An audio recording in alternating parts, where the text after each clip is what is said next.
Hari Om. Welcome you all, dear participants, to this very, very special webinar on Yama and Pitru Suktas, held especially during the Pitru Paksha, and it will culminate just a day before the Mahalaya Amavasya or Sarva Pitri Amavasya. Now, many of these, I saw some of the statistics, some of you are very new to CIF, Chinmay International Foundation, and some, I think 50% of the group is new to me. I mean, they haven't attended any single webinar of mine. This is 10th in the series of Veda Pushpanjali. So, almost 60 Suktas are done till now from the Rigveda, Atharva Veda. And yeah, one or two maybe from the Yajurveda. So, the Veda Karta or the Veda Vibhachaka is Vyasa. So, I will pay my homage to Vyasa first and then Yama, and then we will start the webinar. Pradnya balena tapasa chaturveda vibhajakaha. Pradnya balena and tapasa, due to his intellect and due to his austerity and tapas. Chaturveda vibhajakaha, one who analyzed, classified, categorized the entire Vedic corpus into 4 sections: Rigveda, Yajurveda, Samaveda and Atharva Veda. Krishna Dvaipayano yascha tasmai Shri Gurave Namaha. So I bow down to that greatest of the Gurus for whom we celebrate Guru Purnima as Vyasa Purnima in the Ashadha Purnami Divasa. And now I will recite one single verse from a very famous Yamashtaka Stotra. This is Ashtaka. Ashtaka is a group of 8 verses, and this is called Yamashtaka. This comes in the Devi Bhagavata Purana, and this is, I think, 9th chapter or something, and Savitri is praising king of the dead, that is Yamaraja, when Satyavan, her husband, is dead and Yama comes to take his life in person. She has an interaction and conversation with Yamaraja. That is the story which many of you may be familiar with from the Mahabharata. So this is from the Ashtaka. Tapasvi brahmanishto yaha sanyami sanjitendriyaha jivanam karma phaladaha tam yamam pranamamyaham. So one who is tapasvi, one who is a great practitioner of austerities and penance, brahmanishtaha, one who is deeply rooted in the Vedic core knowledge, sanyami, one who is controlled, and sanjitendriyaha, especially he has control over all his indriyas, jnanendriyas and karmendriyas. Jivanam karma phaladaha, one who gives the phala, the reward, to all the jivas, to all the souls, according to their karmans, according to their deeds. Jivanam karma phaladaha tam yamam pranamamyaham. I bow down to that Yama. So with this little invocation, now we are up to, so this we'll have to prepare our background, right? So we are going to deal with the Pitru Suktas and Yama Suktas, and I have chosen some 6 Suktas out of so many, and incidentally they all come from the 10th mandala of the Rigveda. Now the very moment we utter, you must have all seen the promo video. I started with Jatasya hi dhruvo Mrityuhu from the Bhagavad Gita Sukti, right? And the moment we utter the word Mrityu, we are all scared. Who welcomes death? None. None welcomes death.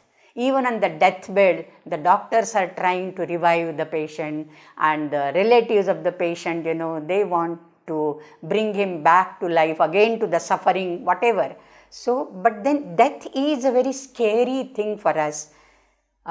It is somewhat mysterious, and more mysterious is the life after death.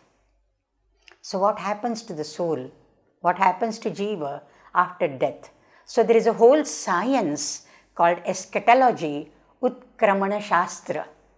Eschatology, Utkramana Shastra, the whole science is there on that, and that deals with so many concepts like reincarnation, rebirth, the concept of karma, Shubha Shubha Phala, Devayana, Pitruyana, so many things are there. Now, some of these will be referred to in the Vedic Suktas.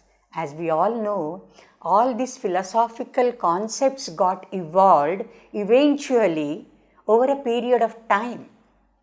So, but in the Vedas, we do find the traces of that, at least some references, some mentions of all these things. Okay, so that is one thing.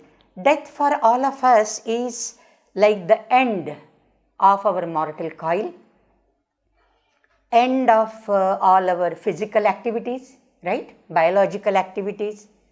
But is it an the last finale, and there is nothing thereafter? Only the physical body goes away.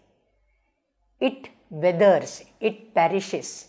But as we all know, we believe in Shariratraya, the Sthula Sharira, Sukshma Sharira and Karana Sharira. So there are three bodies. Now this is a philosophical concept. This won't come in the Vedas, but I am preparing a background for you. So even if the mortal coil, the Panchabhautika Sharira falls away, and it departs, the soul departs, and this is buried or this is burnt in whatever way the cremation happens, what after that? It does remain in the form of Sukshma Sharira, in the form of Manas, in the form of Vijnana. So if you have heard of the Panchakosha theory, the Annamaya Kosha is the only kosha, the sheath, the outermost covering, which falls away. But there is Pranamaya Kosha, Manomaya Kosha, Vijnanamaya Kosha and Anandamaya Kosha. 4 more sheaths, inner. So that is all evolved in the Brihadaranyaka Upanishad and the later philosophical text in the Panchakosha Siddhanta and Anandamaya Atma and all that. We are not entering into that. But just to tell you that physical body is just one part of the souls or the jivas, what you can say, belonging. Even if it is gone, he remains, there remains something else with him or her. I am calling him, no gender bias, okay? Why are you not calling she or her? It's not like that. It is generally to be understood, okay? So there remains something, and that is the Sukshma Sharira and the Karana Sharira, which help him reincarnate, take another birth, or come to the Ihaloka, the Bhuloka, in some form or the other, maybe in the form of a crow, as we are all giving the Pindadanas, after the death of a person, and the crow is the most venerated bird there. So all these things, concepts are there, not only in Indian civilization, in Indian religio-cultural scenario, but all over the world. And then when this jiva goes, leaving this mortal coil, what happens to him or her? So he joins with his ancestors, who are rightly called as forefathers. So they are the fathers who have gone before him. They have passed away before him and they are waiting for him. And therefore in the Shraddha also there is Sapindi Karana Kriya, on the 12th day of the dead person's 12th day rituals, there is Sapindi Karana, making him one with the dead father and the grandfather and the great grandfather. So 3 pindas are there, and one is placed for the recently dead person, and they are all joined together as if to show that they have all become one. So these are the rituals which we may be performing, some of you may be performing without understanding perhaps the deeper meaning beneath that. So maybe some of these references will help you understand more significantly And with, this is called a purposive inquiry. We want to know something, and there is a purpose behind that. Why do we want to know all that? So this is a purposive quest, you may say. And with this we begin with the Yama Sukta. So this is 10th mandala, 14th Sukta, and there are 16 richas. Every mantra in the Rigveda is called Rik or Rich, and Rucham Vedaha Rigvedaha. I will be, that reminds me, I have held so many Vedic webinars, I told you. So one of the, I think, Vedic Suktas part 2, maybe, there is an introductory lecture which is available. So I will pass it on to the webinar person, and he will put it across in the WhatsApp group. So please join the WhatsApp group, as Vaishnavi also made an appeal to you, so that you will get to know whatever are the relevant, extra readings or something which is beyond this class, and you need to know about it. So the Rishi is Vaivasvata Yama. The Devatas are as they are addressed in the mantras. Some are addressed to the Agni, to the funeral fire which takes or burns the dead body. Some mantras are addressed to the dead person himself, So Devata in the Rigveda is got nothing to do with the Devatas which we worship here, like Krishna or Durga or Ganesha or Vishnu. Not like that. Devata is Yam Uddishya. Yam Uddishya mantraha giyante sosya Devata. So the mantra describes a particular thing or a particular person, then that thing or person becomes the Devata of that mantra. So Devata is not like a Vigraha and Shaligrama or Linga, and so you don't have that Puranic concept of Devata here. Rigvedic Devata is Vishaya Vastu, the subject matter of the mantra. That is Devata. Rishi is one, who has seen that mantra, who is, so to say, the composer, the author of the mantras or the suktas. So he is Yama, and there are chandas, the meters, Anushtup, Trishtup and Brihati. 3 chandas are employed here. So I think that introductory lecture will give you a bird's eye view on what are the devatas, what are the chandas and all that. So I will not deal with that now. Okay. So now coming to Yama. Now a disclaimer first I put.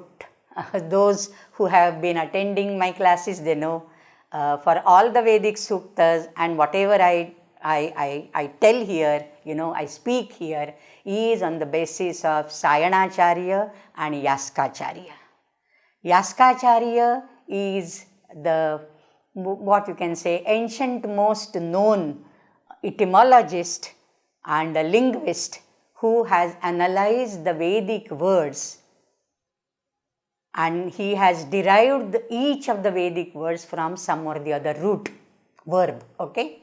Tatra namani akhyata jani. So Nirukta is the treatise which he has written, and that is the first ever treatise on linguistics in the history of world literature, not only Indian literature, world literature.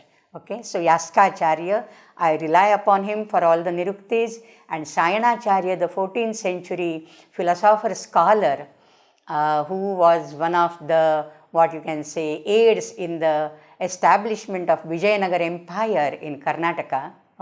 So he is Sayanacharya, the commentator of all the Vedas, Rigveda, Yajurveda, Samaveda and Atharva Veda. So his commentary, Sanskrit commentary, and Yaska's Nirukti, they are my 2 pillars. Of course, I have referred to some English translations, some Hindi translations here and there, but my main emphasis would be on these 2 great rishis.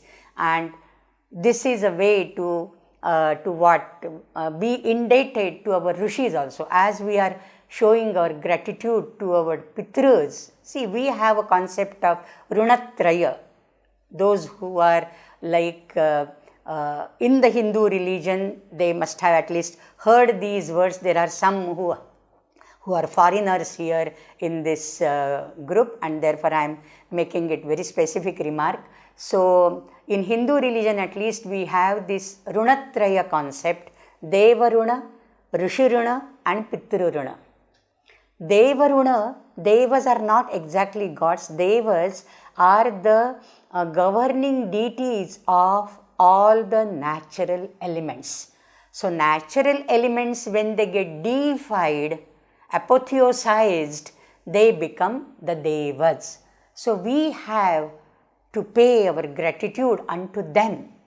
So that is Devaruna. Then Rishiruna is all our ancestors, especially the intellectual scholarly world who have paved the path of our culture, cultural development and philosophical progress. So all these great scholars are the Rishis, and how do we repay their debt on that, on us? By disseminating the knowledge which we have acquired from them to others, and that's what I am doing. So this is Rishi Runa. So referring to Sayanacharya and Yaskacharya is Rishi Runa Mochana. And then Pitru Runa is the third one, as we were discussing. This is about the Pitrs, our ancestors or forefathers. Now recently I came across some posts on social media. Why only Pitrs and why not Matras? Very funny remark, very, very funny remark. And why it is called Pitrupaksha and not Matrupaksha? In fact, Matrupaksha will begin immediately after the Pitrupaksha, that is the Devi Navaratra, right? But Pitru or Pitara is not just what you can say gender specific word. It is not just a Pullinga or masculine word. It is like Ekashesha Dvandva. It is a grammatical concept in Sanskrit. So Pitarau includes Mata cha Pita cha Pitarau.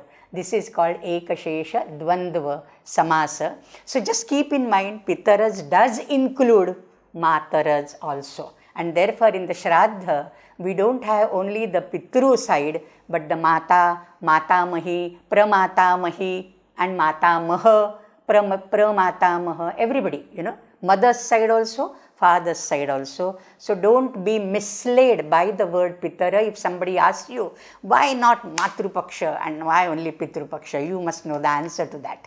Okay. So with that, Yama. Yama is the root. Yama yachati iti Yamaha. So Uparame, Yama is Uparame, to stop, to put an end to. Okay. Yama yachati iti. So that is to restrain, to control, to put an end to. So what does he put an end to? To our mortal life, to our worldly existence. So he is Yama basically because he puts an end to it. He has a family lineage. He is Vaivasvata. In fact, there are so many stories. You may listen to now. Just don't think that I am promoting my own lectures, but then there is one talk I had given for somebody in Canada. So I don't remember this institution, Samir Pandey. Yeah. So it is on Surya Sukta, Surya, not Surya Sukta, the sun worship in India. And in that I have discussed the entire family of Yama because sun is the father of Yama. So you may have a reference to that. It's available on YouTube. So he is Vaivasvata, son of Sun, sun. And he has a twin sister called Yami or Yamuna, the river Yamuna, Kalindi, is Surya Kanya. Okay. So Yama Yami, there is a Yama Yami Samvada Sukta also there. And it is said that he is the first to, after death, he established a separate loka, and that is called Pitruloka. And so in a way, he is a path breaker, path finder, a leader who has made a colony of the dead people. And therefore he is called Yamo Sangamano Jananam. In the very first or second Richa, we will come across this word. So he is a path maker, a pioneer who has established a Pitruloka. Now Yama is put an end to or to stop, and therefore he is called Antaka. He is called Kala, the time. And when we say Kala, Kala has again, two connotations. One is the Kala, which is eternal, which goes on, in a cyclic mode, and the other is the Kala Vibhajana, like we have the Ritus, the year, the Masa, the months and the weeks and the days and the day and night, and all these are the divisions of Kala. So when he is referred to as putting an end to the life, he is called Antaka, and that is as good as Kalantaka, putting an end to the lifespan, that time period which has been already destined, assigned to you based on your karmas, on your prarabdha and your karma. And because he has established a separate loka, he is the ruler, and therefore he is called Raja, Yamo Raja. There are Indra is Raja, Yama is Raja, and Samrat is only Varuna. In the Vedic field, Indra is little lesser, having little less importance, and Varuna is the sovereign king. He is called Samrat. Now, death is not an end, but it is a beginning of something and the beginning of afterlife. And this is like what? Like the Bhagavad Gita says, Dehinosmin yatha dehe kaumaram yauvanam jara tatha dehantara praptihi dhiraha tatra namuyati. The wise one never gets deluded. Dhiras tatra namuyati. Regarding what? Dehantara praptihi. Dehantara anyaha dehaha. So another body. So when the jiva acquires another body, so when the person dies and acquires another body, the really wise person does not grieve, does not lament, does not get deluded by this, because this is a cycle. This is going to happen because jatasya hi dhruvo mrityu. One he is born is destined to die a day or the other. And this is like what? Dehesmin yatha kaumaram yauvanam jara.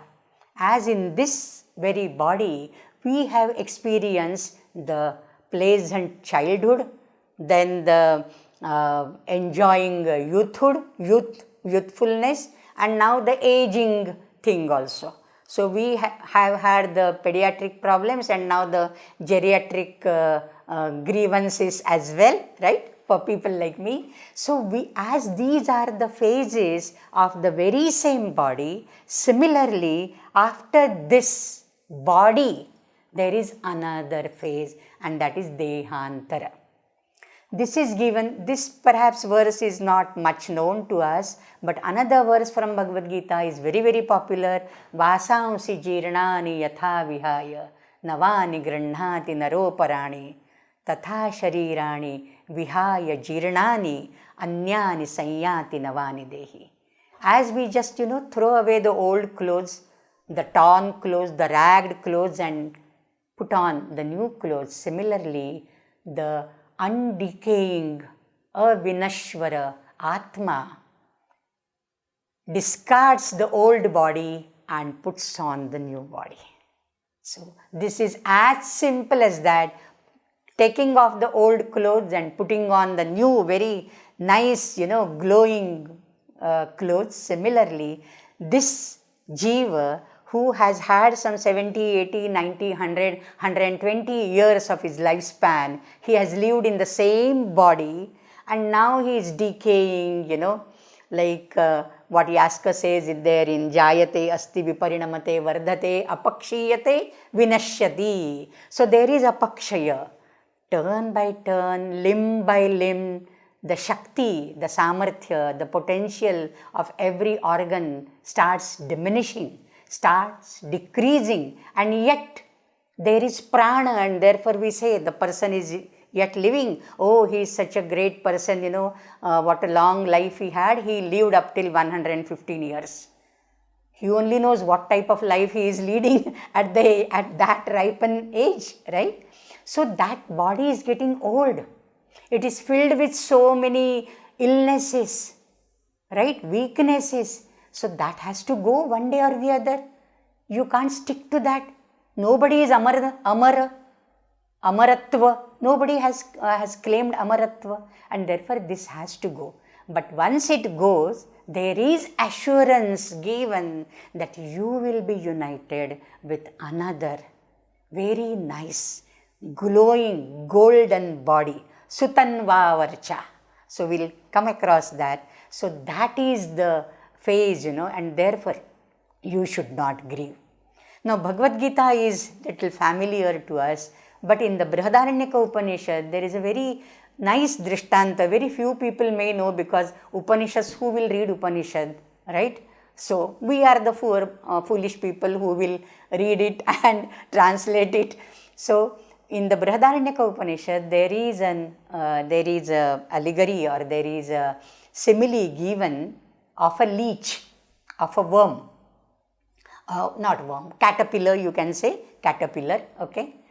So as that caterpillar, it has, the contraction and expansion. How it moves, you have seen, right? How it moves. So as the caterpillar that wants to go from one leaf to the other leaf, what it will do? It will contract its body, take hold of the other leaf, and then again contract the body so that it jumps onto the another leaf. Right? Similarly, the Jiva, he holds on to this body till the last moment, and once he gets hold of the another body, he just discards this. Yattad yatha trinajalayuka trinasya antam gatva anyam akramam akramya atmanam upasamharati. Atmanam upasamvarati, it contracts itself. Evameva ayam atma idam shariram nihatya. Similarly, the Atma, discarding this body, avidyam gamayitva anyam akramam akramya atmanam upasamharati. So what a nice, very good, no? To listen to it is very good. But the near-death experiences, NDE, nowadays people are doing research on that. Do you know? I have heard of some scholars who are doing research on near-death experiences, and they have got they have institutionalized their research, okay. So many researches are going on. So this is a easy switchover. What it means, the Brihadaranyaka Upanishad or the Bhagavad Gita, what it means is, it's a easy switchover from one phase to another phase. It is as easy as from the childhood you enter the youth, and from the youth you enter the old age. It is inevitable, right? Similarly, this is also equally inevitable. Now this Sukta is a very long Sukta, I told you. Half the time has gone only in the introduction. I haven't yet started. I won't be able to complete all the 16 Ruchas today. I will carry on it next day. Okay. Some of the Suktas are having 7 and 5 mantras. So we will compensate at the end, and at the end by Saturday we will be done with all the Suktas which we intend to do. Okay. So I may not be able to complete all 16 today. But Sukta at a glance, if you see, 1 to 6 Ruchas, Yama and his associates are invoked and they are praised. Yama and his associates include the Devata like Varuna, then Angirasa, Kavya, Matali, Brihaspati, other gods and other forefathers. They are also his colleagues and his friends. So they are all invoked and praised. Then Yama has a great quality. He is a gatherer of people, we see, a just king, who rules over the kingdom with very nice jurisprudence. There are no, what you can say, partialities or favoritism thing happening with Yama, because he decides the karma phala according to your karmas, according to our karmas. So he is not to be blamed for anything, right? So he is a very just king. Then 7 to 12 Richas, the dead person is addressed here, and the dead person is advised to go to Yamaloka without any fear. Now the body is dead. People will ask, how that dead person will listen even to the Rishi who is telling him this? But there is a Sukshma Sharira we just saw, right? So there is something which is there lingering behind, even if the soul departs, right? The body is discarded here. So the dead person need not be afraid, because he will go and see Yama and Varuna in the Pitraloka, and he will go and see and meet and get united with his own forefathers, his Pitrs, his ancestors. And for going there, there are like 2 escorts he will have, 2 dogs of Yama. If you have done all good in your life, you need not be afraid of the dogs. But you have not, then beware. Beware of the barking dogs. Yama's dogs are ferocious. Ferocious to them who have done bad deeds. But they are so benign, so nice to the one who has done all good in his life. See, this subtly gives you a message. Do good, because that is going to return to you. What goes around comes around, is it not? And therefore, you do good so that you reap the fruits of the good. So the dead person should take help of Yama's 2 dogs, and their description, they have 4 eyes and very wide nose. They can smell anybody, any foul thing from a distance, and then they will bark and they will catch hold of you. Then even Yama cannot save you from them, okay? So that is the description. So this is something like I was telling you, all over the world we have some such thing, like in Greek mythology, we have Hermes as the escort. Hermes escorts the dead people, and he takes them to the underworld, where heads, that is the underworld, and the king rules there. And then every religion in their own way have descriptions of the underworld, the netherworld, and the urdhvaloka. The urdhvaloka and the adholoka, this you will get according to your karmas. There are Chaturdasha Bhuvanani. As far as Hinduism is concerned, I may tell you, there are, of course, in Christianity also, they have 7th heaven, right? In the 7th heaven, you say, oh, I am in the 7th heaven today, I am so happy. You just have these remarks, right? So there are Sapta Urdhvalokas like Bhuhu, Bhuvaha, Swaha, Mahaha, Janaha, Tapaha, Satyam, and Sapta Adholokas, Atala, Vitala, Sutala, Talatala, Rasatala, Mahatala, Patala, etc. So there are descriptions of all these things. So this is Yama's 2 dogs. There is a river also, Vaitarani, we have to cross. Similarly, in other religions, there is a river which you need to cross. There is a ferryman also who takes you across the river. You have to pay him something. And therefore, for the dead person, something is put on his tongue. In ancient civilizations, a gold coin was put on the tongue. We put Tulasi Patra and Ganga Jala, because that will take him. That is the reward to be paid to the ferryman for taking him across the Vaitarani river. So many concepts are there. Many are similar to the other concepts in other civilizations. So this is up to the 12th, and 13 to 16 are Yama and his associates are offered Soma. So these are very simple ritus. Even if I don't take them, you have the translations. You can work for yourself and understand the meaning.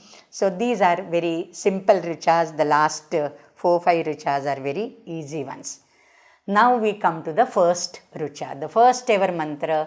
Pareyi Vamsam Pravato Mahirano Bahubhya Panthanam Anupaspashanam Vaivasvatam Sangamanam Jananam Yamam Rajanam Habishaduvasya. Sometimes, in the Vedic language, some of you may be very familiar and acquainted with Sanskrit. But Vedic Sanskrit is little bit tricky. It is the same Sanskrit, but as we have, Old English, Victorian English, Shakespearean English, and modern English, Canadian English, like that. So there are some variations. It is English only, but there are variations. Similarly, this is Sanskrit. So I don't make a mistake like Max Muller said, Vedic language is something different and Sanskrit is different. No, not at all. It is Sanskrit, but it is old Sanskrit. In Marathi also we have Jnaneshwari. If I am going to read, though I am a Marathi native tongue speaker, still I won't be understand to decipher every word because it's old Marathi, Hale Kannada and New Kannada, So every language has its old version and a new version. So this is the old version, the ancient most version of the Sanskrit language. And here I may tell you first of all, so that every time I need not tell you. Normally, we have prefixes to the roots, and in the classical Sanskrit language like agacha, vismarati, etc., the prefix is, followed by the verb immediately. But in the Vedic language, it is not necessarily so.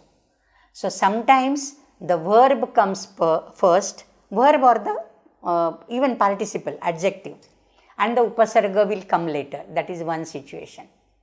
Sometimes the upasarga, the prefix comes first. In between there may lie some 3-4 words or the entire richa, and the verb may occur at the end. Two extremes. Still you have to align, this is the prefix of this verb. That is the second situation. And the third is, of course, they are together. Okay. So, pare ivamsam pravato mahiranu, why I said this is, here anu, this is a prefix and it is to be attached to the participle pare ivamsam. So, these grammatical nuances I may not tell every time. So, those who are used to my Vedic webinars, they know all these, but many of them I thought this cohort has 50% of new participants, and therefore I am repeating a few things. For others it will be a revision. So, the main verb in the sentence, main verb name, main sentence or the subject and the predicate in the rucha, you have to identify first. Yamam rajanam havisha duvasya. So, duvasya is parichara. So, you please offer worship, oblations to Yama, the king. Yamam rajanam havisha. Havish is the offering. Havirdravya, which is given and offered in the fire. Okay, havihi. There is havi and there is havya and kavya. Will come across these two words also in the same sukta. So, havisha yamam rajanam duvasya. Kidrusham yamam rajanam. So, this is a dvitiya accusative singular, yamam. Now, all accusative singulars in the rucha are adjectives of yama. So, if you try to identify that, first we come across in the second line Vaivasvatam, one word, easy to identify. Vaivasvatam Yamam. Kidrusham Yamam, who is Vaivasvata, the son of Vivasvan, that is son, S-U-N son. S-O-N son of S-U-N son. Vaivasvatam Yamam. Kidrusham Yamam Sangamanam Jananam. Sangamanam, the gatherer of Jana, of the people. So, please offer or worship Yama with oblations. Yama, who is the son of Surya and who is the gatherer of people. Second line is clear? Okay. Now, you come to the first line. Pare yivamsam anu. So, anu pare yivamsam. One who has followed. Anu is following. Like anukarana, anusarana, anumarana, right? Anu, this prefix gives you the meaning of following. Anu pareyi vamsam. Pareyi vamsam is a difficult word, I understand. All the words in the Vedas are not so easy. Otherwise, where is the exercise for your brain? So, pareyi vamsam. Para is the upasarga, the prefix, plus in gatau is the root, and plus there is kvasu, this is a suffix. One is the prefix, the other is the suffix. Both together are called affix, which are fixed, right? One fixed previously is prefix, one which is fixed later is suffix. It comes, follows, okay? So, kvasu is a past perfect participle suffix. Kvasu and kanach, these are the two. Not much of a grammar, okay? Still, kvasu is one of the two suffixes of the past passive participle. So that makes, this is the verb, para plus in. So go to the other world, para, other world. In gatau, that is to go. Where to go? Para, para gacchati, goes beyond this world. So one who has gone, or one who has already passed beyond, to them Yama has followed. Anupareyivamsam vaivasvatam jananam sangamanam yamam havishaduvasya. Okay? And there is one more adjective, anupaspashanam. That is also dvitiya, accusative singular. Anupaspashanam. Anupaspasha, spasha is the root, and spasha badhana sparshayoho is the dhatu patha for that. That is darshayantam or sprishantam. Spasha is to touch, or spasha is to see. And therefore, anupaspashanam, here there is a kanach pratyaya. So you got both the pratyayas of past passive participles, vasu and kanach, both in the same very rucha. Okay? Anupaspashanam.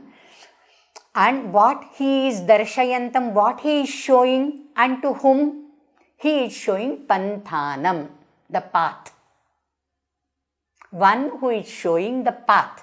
To whom? Bahubhyaha, to many.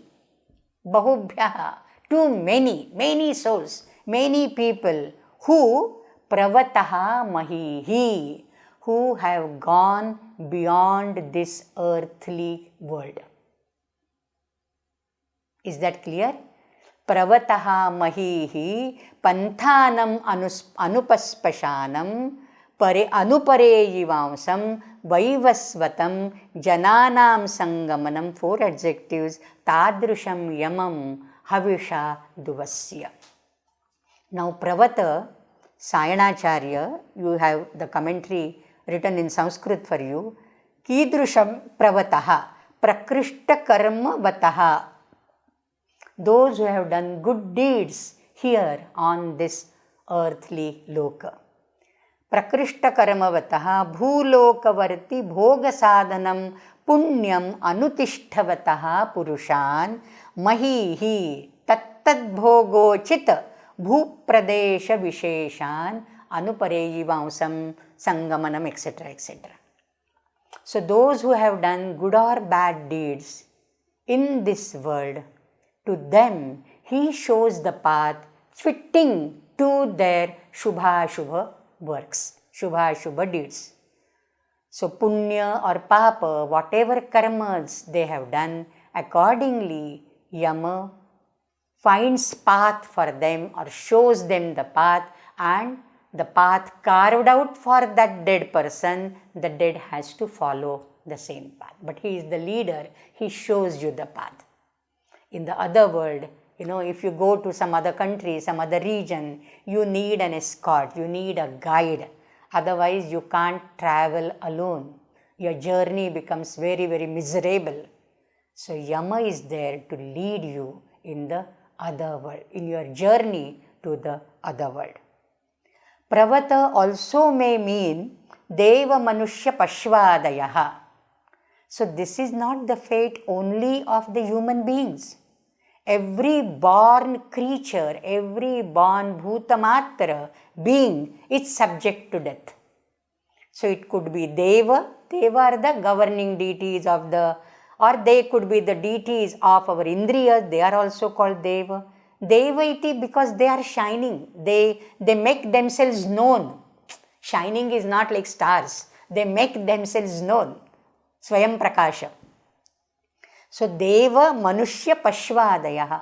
Every creature, Tiriyagyoni, Devayoni or Manushya Yoni, they all are subject to death. And to all such beings, one who shows the appropriate path according to their karmas. Okay? So, that is another meaning of Pravataha.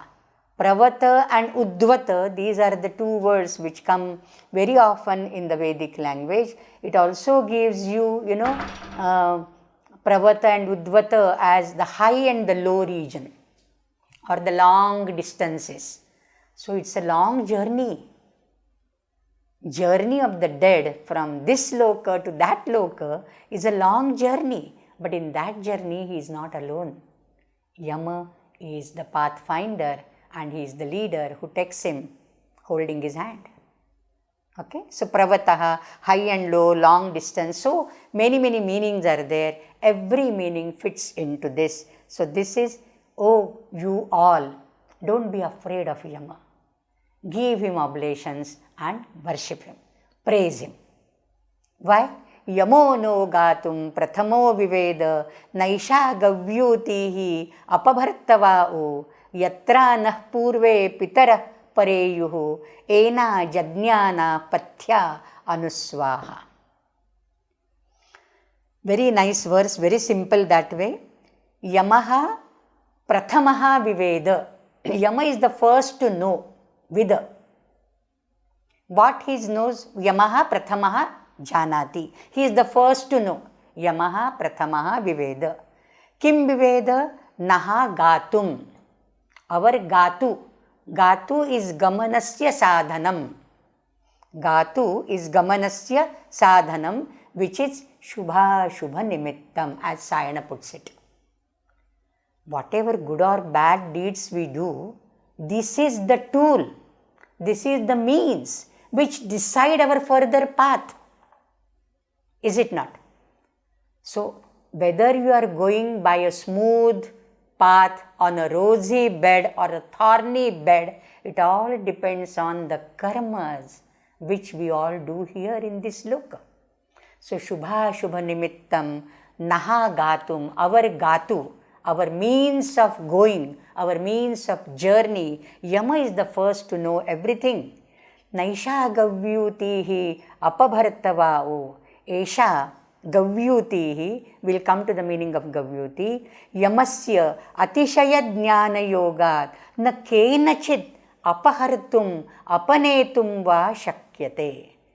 This prerogative of Yama, this is his domain area, that he is the one who knows everything and he leads us to the through the path, and this nobody can snatch away from him. Apabhartava na. U is an expletive. It is padapuranartha. It is a meaningless word here. Okay. Sometimes U has meaning, but here it is meaningless. It is called expletive or padapurana. This we have studied in the Nirukta, in the Nipatas, if you remember. Some of you have done the Nirukta class. So, Esha Gavyutihi, so this path or this abode which he has designed for us, which he has decided that we will stay hereafter, nobody can take away from us. So, Yama has decided where this soul will go after death and which loka I have to take him, which quarter, 1 BHK, 2 BHK, 3 BHK or a palatial house, whatever according to, depending upon your karmas. So, Esha Gavyutihi na apabhartavao, nobody can take away from him. That is his realm. He is the king. He is the deciding factor and nobody else can interfere in that. Okay? Naisha Gavyutihi. Yatra nah purve pitaraha pareyuhu. Where our purve pitaraha, our old ancestors, paraiyuhu, have already passed, have already gone. Much before, some 50, 100, 200 years back. Right? Purve pitaraha yatra pareyuhu ena jajnanaha pathya anuswaha. Ena pathya, anena margena. Pathya, tritiya here. Ena is also tritiya. Jajnanaha, jataha, sarve, swaha, anujajnanaha, pathyaha, swakarma marga prabhutaha, gatihi, anugachanti. So, all our Pitrs who have gone long back from here, they have gone and attained and acquired such places which are assigned to them by Yama. And that comes to, that takes us to the word Gavyuti. Now Gavyuti has two components here, go shabda. Go is cow, cattle. And yu, bandhana. Yu is to bandhana and mokshana, both meanings are there. So yuja you have, right? So gavaha atra yuyante badhyante iti gavyutihi nama goshthaha is one meaning. The place where the cattle are tied, they are brought and tied to the post. That is called gavyuti. Gavyuti also means pastures where the cows graze. And cows, has a inevitable role to play in the ancient Gurukula and in the ancient households of Vedic people. And therefore Gavyuti also means abodes. So Gavyuti means Goshtha, the cow pens, the stable, or the pastures where the cows graze. It depends upon the context which meaning you have to take. And here we will take the meaning abodes. Okay. So Yama has already assigned abodes for us, for all our dead ancestors also, and whatever he decides, nobody can interfere in his decision. He is the ruler. His is the last word there. So apabhartava here, again a grammatical explanation is, it is a dative infinitive. It is called tumanta. In Sanskrit it is called tumanta.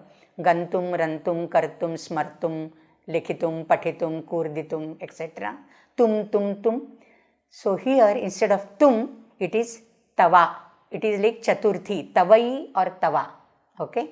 So tava is not the tava on which you make roti. This is apabhartava. So apa plus bru, and it is the dative infinitive. So this is typical Vedic infinitive. Matali kavyaihi yamo angirobhihi brihaspatihi rukvabhihi vavrudhanaha yanscha deva vavrudhuhu yecha devan swaha anye swadhaya anye madanti. Very simple verse. There are references to 3-4 Pitr Ganas like Matali, Kavya, Angiras, Brihaspati, 4. Okay. So Kavya, Angiras and Rukva, basically Rukva are also the Pitru Ganas. So this is Matali. Matali happens to be, if you know, in the Mahabharata period and the later Vedic period, he is the charioteer, the Sarathi of Devendra, Indra, okay? Indra Sarathihi. So Matali prospers Kavyaihi with the Kavya Pitrs. In the Indraloka, that means Matali stays where? Where Indra stays. So this is Indraloka, which is habitated by the Kavya types of Pitras. Angirobhihi Brihaspatihi. Brihaspati, the priest par excellence, and the Purohita of the gods, Devanam Purohitaha, Ganana Antvam Ganapatingum Havamahe. That is, we are reciting now, this is for Ganesha Stuti, but this basically comes as the Brahmanaspati Sukta first mantra. Brihaspati Sukta, okay. So, Angirobhihi Brihaspatihi. Brihaspati revels with the type of Pitrus called Angiras. And Yamaha Angirobhi, I am sorry. Matali Kavyaihi, Yamaha Angirobhihi, and Brihaspatihi Kavyaihi. I am extremely sorry. So Yama revels with Angiras and Brihaspati revels and enjoys with Rukvabhihi. Rukvabhihi, it is from rich, and those who are singing the praises based on the Vedic Suktas. So Rukvabhihi. So Rukvata Ganena. That is the word which is used. Brihaspati is associated with Rukvata Ganena, the Pitrs who are singing the glories of the forefathers and Yama. So here are the references of the types of Pitrs and the reference to Kavya. Now Kavya, I was telling you in the last Richa, Havisha Madanti, in the very first Richa, Havya, I mentioned the word Havya. vis-a-vis there is a word kavya. So havya is basically used for the gods. The offerings which you make in the fire for the gods are called havya, and the offerings which you make in the fire for the Pitrs are called kavya. Jointly they are known as havya kavya. In Karnataka, especially the southern part of Karnataka and Kasargod, joining part of Kerala, we have a Brahmana tribe, what you can say, subsect of Brahmanas called Havyaka Brahmanas. Have you heard of that? Havyaka? Yeah. So Havyaka Brahmanas. So they are basically, must be belonging to the priestly class who offer offerings, oblations. For the gods, if you offer something, it is called oblation. And for the ancestors, if you offer something, it is called libation, Libation. And for the gods, you utter the word swaha, and for the Pitrs, you utter the word svadha. And therefore, the last charana of this says, swaha anye svadhaya anye madanti. See, this is the realm, the other world, where there are gods also and there are Pitrs also. The gods relish and enjoy the offerings with the word swaha, and the Pitrs enjoy their libations, their food, which are uttered with the word, utterance of the word svadha. Svadhaya anye madanti, swaha anye, swaha is swahaya anye madanti, it has to be tritiya there, okay. So matali vavrudhanaha, then angirobhihi yamaha vavrudhanaha and brihaspatihi vavrudhanaha, they grow. When we offer offerings in the fire for the, uttering the names of gods like Indraya idam na mama, what is supposed, what we have the faith, this is all done with Shraddha. This is all presupposes your belief and unflinching, unwavering faith in what you are doing, the ritual which you are doing. So if I am offering it with Indraya idam na mama, Agni is supposed to take it to Indra. If I am offering it to the Pitrs, then Agni is supposed to take it to my forefathers. Okay, so that is the belief. How do you say that this reaches the gods and this reaches the Pitrs? We do show the Naivedya, to the god. Every household we have Naivedyam. And that Naivedyam, we later on partake of it as prasadam. We believe that the divinity has partaken that. Pranaya swaha, apanaya swaha, vyanaya swaha, udanaya swaha, samanaya swaha, brahmane swaha. And then we all give it to the god. And then whatever remains, we eat it as prasada. Because the Sukshma Sharira, the Pitrs are in the Sukshma Sharira. They do not require the physical body to eat something, the physical nose to smell something. It is all Sukshma Avastha, and therefore it is believed. If you believe in the Shariratraya, if you believe in the Sukshma Sharira, the Pitrs in the Sukshma Sharira, they can smell the food, they can eat, they can taste the food, they can see the food, and they can hear what you are saying while offering the food. Everything, it is in the Sukshma Vesha. So, Havya Kavya, I was telling you, and Vavrudhanaha, they grow, they get nourished because we offer here for them. If we don't offer anything, the Pitrs get emaciated, and therefore, first 10 days, we have the belief that every day we'll keep a lamp in one corner of the room, so that as if shows path to them, and we give some dana pani, something, every day for the first 12 days, and 12 days we do the pinda and all, and then we do the shraddha. Of course, there will be a reference to Pitrumedha, the shraddha, that time I'll talk about shraddha. So, Vavrudhana is again the liti kanajva, litehe kanajva, the kanach pratyaya, and this is the past passive participle. It's already 8:15. I will do one more and I stop here. And because only 4, no? At least 4 at least I should do.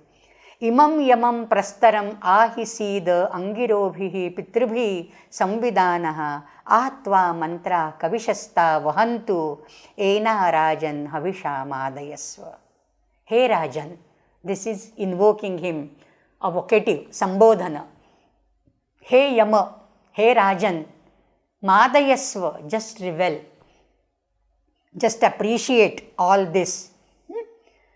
Imam yamam prastaram asida. First of all, you come and sit here on this prastara. This is a rock. This is an asana for you. So you come. I am invoking you to come here. Agacha, iha tishtha, iha sammukhi bhava, iha abhimukhi bhava, prasanno bhava, varado bhava, right? Supratishthito bhava. How do we invoke the divinity in the Vigraha also when we do Prana Pratishtha? You must have seen, watch the Swamiji worshipping, puja doing. So, this is also for Yama. We invoke the Yama and for him we are giving an asana first. So, first sit on that prastara, okay, which is, prastara may be a patthar. In Hindi, we have the word patthar. Patthar is a stone or a rock. But prastara naturally, etymologically means that which is strewn, that which is scattered. What is scattered? It is the darbha grass which is scattered as an asana. It is always a darbhasana or a kushasana. The darbhas, some 2-3 blades of grass you keep, and then it is supposedly the asana for the gods. Asana for Yama, asana for the Pitrs, okay. That is prastara, astarana, prastarana, that is bichana, something you spread. So, Yama associated with the Angirasas, Angirobhihi with Angirasas, Pitrubhihi with the Pitrus called Angirasa, Samvidana, one who has become one with them, you please come and be seated here. Tva kavishastaha mantraha avahantu. A is separated by Tva, mantraha, kavishastaha, 4 words. So, avahantu is a word. Kavishastaha mantraha, the mantras, the incantations which are sung and praised by the kavis, by the wise seers, may they bring you here. So, the rishis are invoking you to come and sit here. So, may the mantras invoke you and may they bring you. Avahantu. Vaha is to take, to carry. Avaha, a iti arvagarthe. Avahantu, come hitherward. Okay. So, atva mantraha kavishastaha, bring you here, and havishamadayasva, just exhilarate, just enjoy all these havis. Okay. So, prastara, patthara, pathari, pasarne. In Marathi, I belong to Maharashtra basically, and my native tongue is Kannada and Marathi both. So, pathari, pasarne. So, spread something, at least a mat or something, a chaddar bichha ke so jao. Pathari, pasarne. So, this pathari, the word has come from prastara. So, if you see the language also, how it evolves and develops, it's very, very interesting study. So, Rigveda teaches you not only the Havya Kavya, not only the gods and the Pitrus, it also teaches you the nuances of language and how all other languages have developed from this Sanskrit language. I think I'll stop here before I tax you too much of my blah blah, and you have your PPTs with you. So, please go through that, and tomorrow we will finish this. Perhaps I will not be able to start the new Sukta, but we will finish and try to read some more ruchas from the next Sukta. Om Purnamadah Purnamidam Purnat Purnamudachyate Purnasya Purnamadaya Purnameva Vashishyate. Om Shanti Shanti Shanti. Harihi Om Shri Gurubhyo Namaha. Harihi Om.